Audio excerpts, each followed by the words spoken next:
Hey, it's Brian from the Disability Digest. You're about to listen to a disability approval story from Bonnie, who had been denied several times and then in 2018 discovered us, used our disability approval course and a Social Security disability attorney and the combination of the two, and was able to get her benefits approved. So, Bonnie shares some of the key things that she learned and how the course prepared her to get her case approved at a hearing, and it was a phone hearing, which are difficult to win.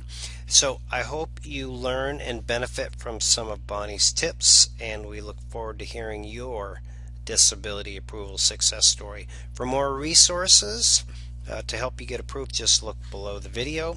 And if you like the work that we do, we certainly would appreciate it if you give us a thumbs up and share the video. Make it a great day. Thanks.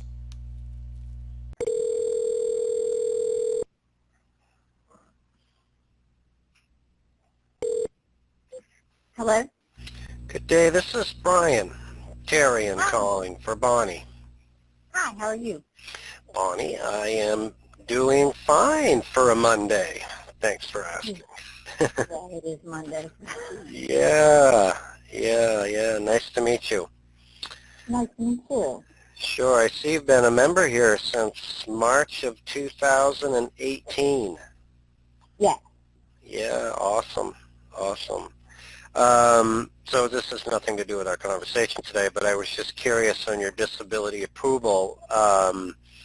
Did you use like the course that we had or other assistance to get approved, or? I read through a lot of your stuff. I used one of your people that y'all recommended, Bridgman Law. Yeah. So I used them, and To go to court on your case? yes, I mean, they kept denying me, and it's crazy. Right. But Bridgman Law, I mean, they are wonderful people. Yeah, we've worked with them for a while. Was it Daniel that went to court with you? Yes, Yeah. super calm, super nice. Anytime I had any questions, they were there. I read your updates. I get your updates and stuff. And what's the best thing to say and do. And when he called me to do, like the day before interview, he goes, have you done this before? And I said, nope. I mean, I was that on it. I was like, I said, I've been going through the Disability Digest, watching their videos and things and reading all of their blogs and all the stuff and how to answer and, don't over answer, don't add anything, don't just be,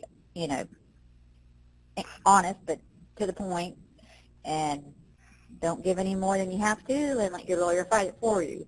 So It's great advice. and Great so advice. I did exactly as y'all told me, and we had to do a over the phone thing because I'm like, oh great, all your stuff said is like, that's not the thing you want to do, that's not the thing you want to do. When it comes to over the phone conferences, you want to be seen because it's so much easier for them just to say, like y'all say, just to say no because they've never met you. Yeah. And it's just so much easier to say, nah, you can do something. And the judge got on the phone and he's like, hang on a minute, I got to move my cat. And I'm like, what? This is getting informal. That's Yeah. great. And then I had everything in order that I could. I attempted to, and I had my RA doctor, my rheumatologist, write a letter for me. And I had my primary physician write a letter for me and fill out. I gave her the forms that my rheumatologist filled out, and she just basically said everything he said and added her spin on it. And just like did what you guys all said to do. And he told the occupational expert guy to look at such and such by this doctor and this doctor. And Bridgman, Daniel Bridgman said, yeah, I pretty much knew we had it then, but I didn't want to say anything until I called you back. But he said, yeah, with those papers that, you know, we told you needed to have, we got it. Mm-hmm. Good for you. And basically, the Disability Digest pretty much tells you, you literally have to spell it out for them. Otherwise, they'll deny you for anything. Yeah. You really have to have your doctor spell it out. Yeah. So, well, that's great feedback. I have a favor to ask before we get into the next phase. Sure. You know, so a lot of people are concerned about, well, not just getting approved, but about the whole phone hearing now. Would you mind if I shared our conversation with others out there? You'd remain anonymous.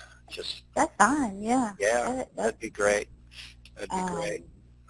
Yeah, I just did everything you all told me to do, and I didn't answer unless spoken directly to. Good for you.